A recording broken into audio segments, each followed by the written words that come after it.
हाय guys, myself सफल वाजपेयी। मैं आज आया हूँ थर्ड पीआरपी के लिए। चलिए आगे देखते हैं।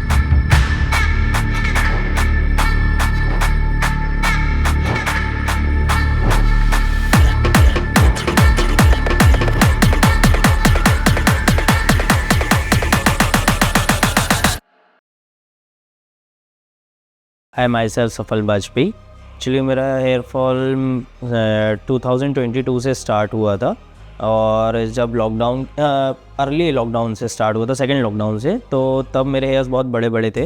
तो मैंने शैम्पू करता था तो 45-46 बाल आ जाते थे, हेयर्स आ जाते थे हाथ में। तो मुझे फ़ील हुआ कि ये नॉर्मल है। फिर कुछ दिन तक ऐसे ही चलता रहा, लेकिन फिर मैंने नोटिस किया कि इतने ज़्यादा बाल मेरे हाथ में नहीं आते थे। फिर कॉम में भी बहुत ज़्यादा बाल आने लगे मेरे। तो फिर मैंने ये नोटिस करते हुए डॉक्टर से प्रिस्क्रिप्शन लिया एक बार। तो उन्होंने बोला ये मे बी शायद जेनेटिक्स है, या फिर हो सकता है ये वेदर या पानी या खाने वगैरह के उससे डाइट से आपके ये चीज़ हो रही हैगी। तो फिर मैंने कुछ 6 to 7 मंथ वेट किया। फिर मैंने हेड शेव करवाया। हेड शेव के बाद मेरे बाल बहुत रफ़ आए वापस, बहुत रफ़ लगने लगा। कई जगह मुझे डेंसिटी कम लगने लगी अपने हेयर्स की। तो मुझे इससे ये फ़ील हुआ कि शायद मेरे को मेल पैटर्न बाल्डनेस स्टार्ट हो गया हैगा। मैंने जो अपने डॉक्टर से फ़र्स्ट कंसल्टेशन लिया, उन्होंने मुझे कुछ विटामिन्स की दवाई वगैरह दी, मेडिसिन दी, जिसको मैंने स्टार्ट किया। कुछ सीरम्स दिए, कुछ ऑयल्स दिए उन्होंने, वो भी मैंने स्टार्ट किया। कुछ टाइम तक तो ये था कि हाँ, मतलब कम हेयर फॉल हो रहा था। कम हेयर फॉल होने के बाद धीरे धीरे वो हेयर फॉल कुछ दिन रुका, लेकिन फिर वो स्टार्ट हो गया। मेडिसिन भी कंटिन्यू थी, लेकिन फिर वो स्टार्ट हो गया। तो उस टाइम में मुझे कुछ समझ में नहीं आ रहा था, है काफ़ी डिप्रेशन होता था मुझे कि ये चीज़ क्यों हो रही है मुझे। मैं दवाई भी, मेडिसिन भी ले रहा हूँ, बहुत सारी सब कर रहा हूँ, प्रिकॉशन सारे यूज़ कर रहा हूँ, बट तब भी मुझे ये चीज़ हो रही थी। तो फिर मुझे एक टाइम पे बाद खुद ही समझ में आ गया कि इस चीज़ का कोई सॉल्यूशन नहीं है, इसका सॉल्यूशन सिर्फ हेयर ट्रांसप्लांट है। तो फिर उसके बाद मैंने अपना हेयर ट्रांसप्लांट के लिए इंस्टा में, यूट्यूब्स में और अदर सोशल मीडियाज़ में सर्च करना ट्राई किया। फिर मैं धीरे धीरे बहुत सारे क्लिनिक देखे, मैंने बहुत सारी चीज़ें देखी। मैंने एक टाइम पे हेयर पैच का भी देखा, बट लेकिन मुझे वो बिल्कुल ही सही नहीं लगा। हेयर पैच कहीं से कहीं तक भी मुझे सही नहीं लगा। तो फिर मैंने हेयर ट्रांसप्लांट को ज़्यादा मेजर रखा, और फिर मैंने बहुत सारे क्लिनिक में देखा, लेकिन बट मुझे कई क्लिनिक्स के रिज़ल्ट समझ में नहीं आए। एक्चुअली में मेरे ब्रदर भी थे, उनने कहीं से करवा रखा था, लेकिन उनका ट्रांसप्लांट फ़ेल हो गया। फिर उसके बाद वो QHT में आई, QHT में उनने अपना करवाया ट्रांसप्लांट। तो उससे ट्रांसप्लांट के बाद उनका जो रिज़ल्ट था, वो रिज़ल्ट देख के मैं काफ़ी सेटिस्फाई हुआ। और उसके बाद मैंने QHT की यूट्यूब वीडियोस, QHT के रिज़ल्ट सब कुछ देखा। उसके बाद मैं QHT से सेटिस्फाई होने के बाद आज यहाँ ट्रांसप्लांट करवाने के लिए आया हूँ। जब मैंने हेयर ट्रांसप्लांट के बारे में थोड़ा सा रिसर्च की, तो मैंने देखा कि उसमें काफ़ी फॉलोअप रहता है, काफ़ी इंस्ट्रक्शंस रहते हैं, काफ़ी चीज़ों पे कंट्रोल करना पड़ता हैगा।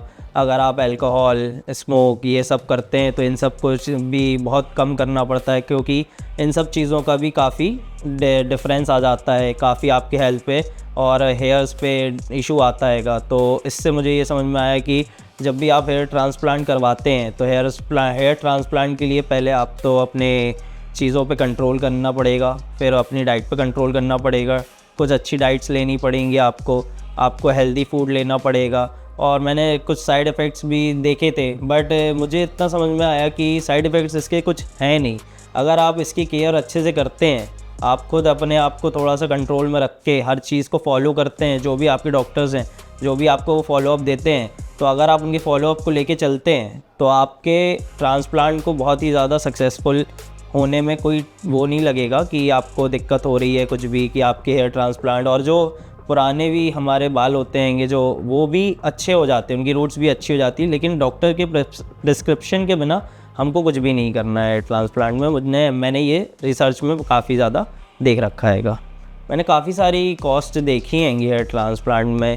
मे बी ट्रांसप्लांट 30,000 से लेके 2 lakhs तक होता हैगा। तो मैंने इस चीज़ में ये देखा कि आप अगर सिर्फ लो के लिए जाएंगे, तो हो सकता है आपको वो क्वालिटी, वो अफेक्ट्स ना मिल पाए जो आप चाहते हैं।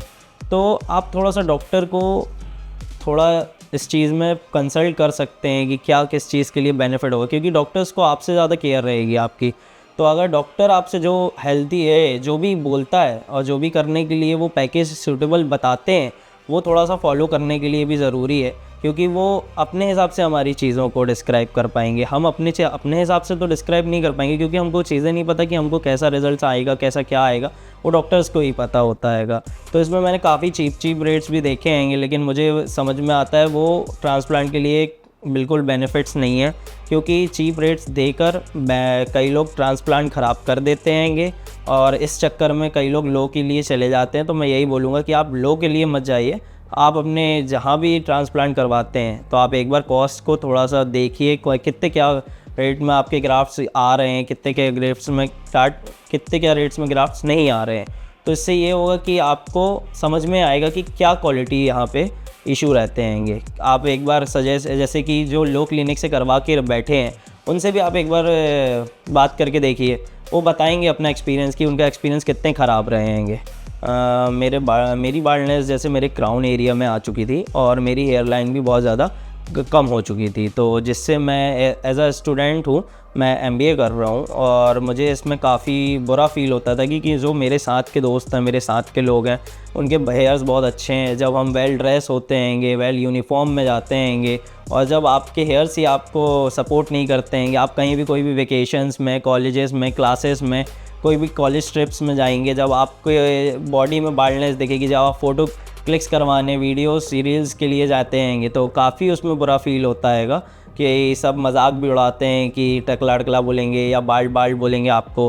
तो इसमें काफ़ी बुरा लगता है। तो मैं तो सबको सजेस्ट यही करूँगा कि अगर अभी आपको किसी भी एज में, आफ्टर 22 की एज में अगर आपको बाल्डनेस हो रही है तो बिल्कुल ना सोचें, और ट्रांसप्लांट के लिए करवाने के लिए मैं सजेस्ट करूँगा आपको। जैसे कि मैं बोलूँगा कि आफ्टर आप इस पे एज पे डिपेंड मत हुई, आप इस पे ये सूटेबल हो जाइए कि आपको जैसा लगे, आपकी बॉडी के लिए, आपकी हेल्थ के लिए। अगर आपको लगता है कि आपको सूटेबल है तो कोई भी ऑप्शन ट्राई करिए जो भी आपके लिए बेनिफिट देगा, और उसके लिए आप अपने बाल्डनेस के लिए कंट्रोल करने के लिए गो ऑन हो जाइए। मैं तो सबसे यही बोलना चाहूँगा कि सपोज़ आपको अगर बाल्डनेस का फील होने लगा है और आपका क्राउन एरिया, हेयर लाइन या हेयर फॉल बहुत ज़्यादा हो चुका है, तो मैं तो यही बोलूँगा कि आपके हिसाब से जो भी सूटेबल लगता है, एक ट्रांसप्लांट, अदर मेडिकेशंस, कैसे भी बाल्डनेस को कंट्रोल करना है, तो आप अपने बेनिफिट्स के हिसाब से और अपनी बॉडी के हिसाब से गो ऑन होइए। एक मिथ रहता है इसमें कि हमारे हेयर ट्रांसप्लांट का रिज़ल्ट कितने दिन रहेगा, कितना टाइम, कितने ईयर्स तक रहेगा, कितना टाइम चलेगा। तो ऐसा है कि ट्रांसप्लांट का हेयर्स तो हमारे पुराने हेयर्स से मर्ज हो जाते हैं, उसमें ऐसा कुछ भी शो नहीं होता है कि इसी में कि हमारा हेयर ट्रांसप्लांट हमने करवाया हुआ है, और इसका रिज़ल्ट लाइफ लॉन्ग भी चल सकता है, शॉर्ट टाइम भी चल सकता है। लेकिन इसमें डिपेंड करता है कि आप उसकी केयर कैसे कर रहे हैं। अगर आपकी केयर, आपकी डाइट, आपकी हेल्थ इश्यूज़ नहीं होंगे तो अच्छे होंगे इन सब चीज़ों में, तो आपका हेयर ट्रांसप्लांट हो सकता है लाइफ लॉन्ग भी चले। और अगर आप उस पर मेडिकेशंस पे वर्क नहीं करेंगे, आप अगर थोड़ा सा डाइट पे फॉलो नहीं रखेंगे, तो हो सकता है कि हेयर ट्रांसप्लांट का रिज़ल्ट शॉर्ट हो। बट मैं यही सजेस्ट करूँगा कि मैंने अभी तक जितने भी रिज़ल्ट्स देख रखे हैंगे काफ़ी अच्छे रहे हैं, काफ़ी लाइफ लॉन्ग चल रहे हैंगे। कई मेरे साथ के हैं, कई मेरे ब्रदर्स हैं जो अभी भी ट्रांसप्लांट को करवाए हुए, उनको 7-7, 8-8 साल हो चुका हैगा और उनके रिज़ल्ट्स काफ़ी अच्छे अभी तक चल ही रहे हैंगे। अब मैं अभी अपनी ओटी के लिए जा रहा हूँ, अपने हेयर ट्रांसप्लांट को गो ऑन कर रहा हूँ, तो उसमें मैं आपको सारे प्रोसीजर्स लाइव दिखाऊंगा कि कितना पेन होता है नहीं होता है, कितना डर लगता है, कितना नहीं लगता हैगा। ये सारी चीज़ें मैं आपको लाइव दिखाऊंगा अभी, तो आप मेरे साथ बने रहिए। मैं अपने बाकी के प्रोसीजर टाइम बाय टाइम दिखाता रहूँगा, डे बाय डे आपको सारे फॉलोअप देता रहूँगा। Thank you. Hi guys, myself Saphal Bajpai, I am from Jabalpur Madhya Pradesh. मैंने अपनी ट्रांसप्लांट सर्जरी QST क्लिनिक से करवाई हुई है, दिल्ली ब्रांच से, और मुझे काफ़ी कॉन्फिडेंट और बेटर फील होने लगा है जब से मैंने अपनी सर्जरी करवाई है। ये मेरी 3rd PRP है QST से ही, और ये 3rd PRP के लिए मैं आफ्टर 5 मंथ्स आया हुआ हूँ। और ये जो आप देख सकते हो, ये मेरा अभी का रिज़ल्ट है और काफ़ी बेटर रिज़ल्ट है, और मैं अभी वेट ही कर रहा हूँ कि मेरा इससे और ज़्यादा बेटर रिज़ल्ट आएगा अगर 5 मंथ में इतना बेटर रिज़ल्ट है तो। और मैंने अपनी एक्सपीरियंस आपको शेयर करूँ तो मैं पहले बहुत ही अनकॉन्फिडेंट टाइप का था कि जब मेरे हेयर्स बहुत ज़्यादा फॉल हो रहे थे, काफ़ी टेंशन होती थी है शैम्पू करने में, नहाते टाइम मुझे जब बहुत सारे बाल आते थे हाथ में, और फिर उसके बाद जैसे मैं कॉम करता था या ऑयल यूज़ करता था तो काफ़ी ज़्यादा हाथ भर जाता था बालों से कम ना हो तो 250-70 हेयर्स ऐसा डेज़ में आते रहते थे मेरे। तो मतलब मेरे जो कुछ फ्रेंड्स थे, मेरी फैमिली मेम्बर्स थे, मैं देखता था कि वो मेरे सामने ज़्यादा अभी यंगर दिख रहे हैं, मैं काफ़ी ज़्यादा एजेड टाइप का फ़ील करने लगा था उनके सामने। मेरा front line and crown area काफ़ी ज़्यादा खाली हो चुका था।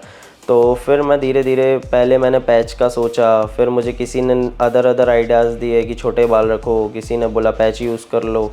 मुझे कुछ भी ये सब समझ नहीं आ रहा था कि मैं क्या करूं। फिर मैंने धीरे धीरे अपने हेयर ट्रांसप्लांट के बारे में सोचना स्टार्ट किया, और मैंने काफ़ी सर्च करने के बाद QHT के रिज़ल्ट्स इंस्टाग्राम पे, यूट्यूब में चेक किए। तो I think so Haridwar branch में मैंने देखा हुआ था, काफ़ी अच्छे रिज़ल्ट्स थे। फिर धीरे धीरे मुझे वो थोड़ा दूर लगता था कि काफ़ी दूर है मेरे होम टाउन से, तो मुझे इनकी न्यू ब्रांच दिल्ली में यहाँ पर बताया गया कि यहाँ पर एक ब्रांच ओपन हो रही है। तो फिर मैं आज से 5 महीने पहले आया था यहाँ पर, और 5 महीने पहले मैंने अपनी सर्जरी ली थी। काफ़ी डर लग रहा था उस टाइम तो मुझे कि हाँ कैसे क्या होगा कैसे नहीं होगा।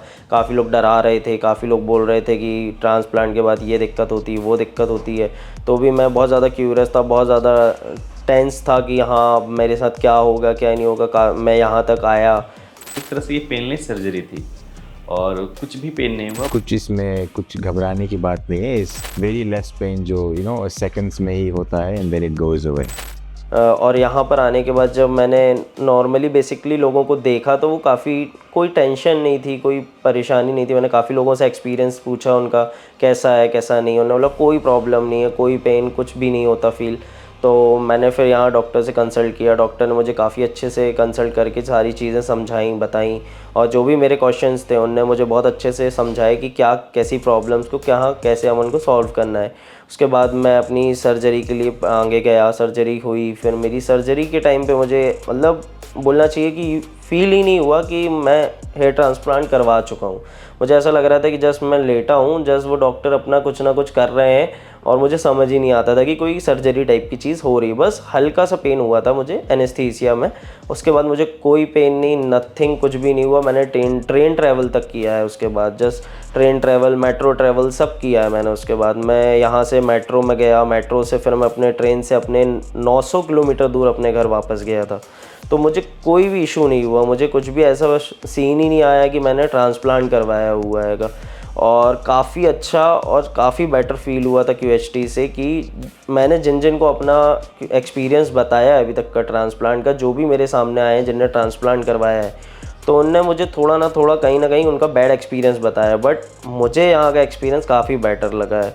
तो आई जस्ट से कि आप लोगों को भी अपने ट्रांसप्लांट के लिए गो हैड होना चाहिए, और आपको एक बार QHT में अपना ट्राई करना चाहिए, आपको बेटर से बेटर ही रिज़ल्ट प्रोवाइड होगा। गाइस, जैसे कि जब मैंने सर्जरी करवाई हुई थी तो सर्जरी के बाद भी डॉक्टर्स ने मुझे कुछ प्रिकॉशंस दिए हुए थे, जस्ट लाइक मुझे काफ़ी ख्याल रखना है, सलाइन वाटर का यूज़ करते रहना है, और आफ्टर 5 डेज़ मुझे हेड वॉश करना है, और जंक फूड नहीं खाना है, स्पाइसी फूड नहीं खाना है, नॉर्मल फूड लेना है मुझे, और अल्कोहल लाइक धूम्रपान कहना चाहिए, सिगरेट्स वगैरह, स्मोकिंग वगैरह कुछ भी यूज़ करना नहीं है।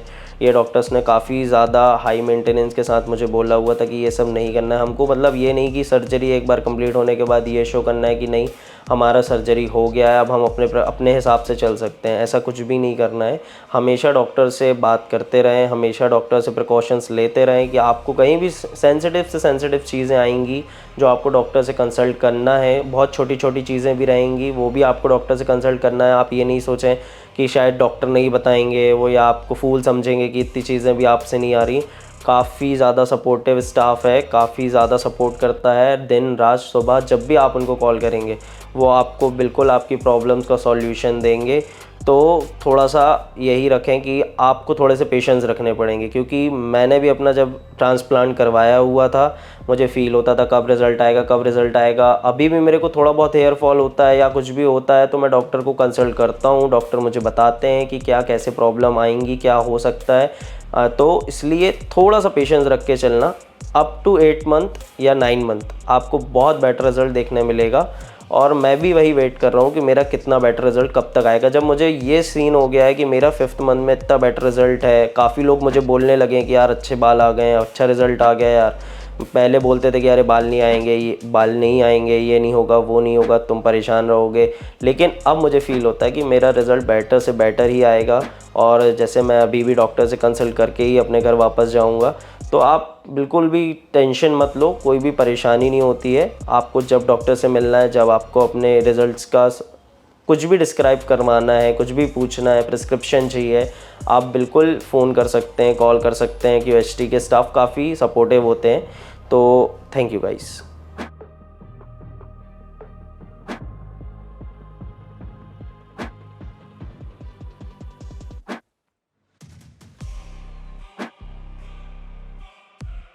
हेलो फ्रेंड्स, अगर आपने अभी तक हमारे चैनल को सब्सक्राइब नहीं किया है तो प्लीज इस वीडियो को लाइक कीजिए, शेयर कीजिए और हमारे चैनल को सब्सक्राइब कीजिए। और ध्यान रहे बेल आइकन दबाना ना भूलें, जिससे हमारे हर वीडियो का अपडेट आपको समय समय पर मिलता रहेगा।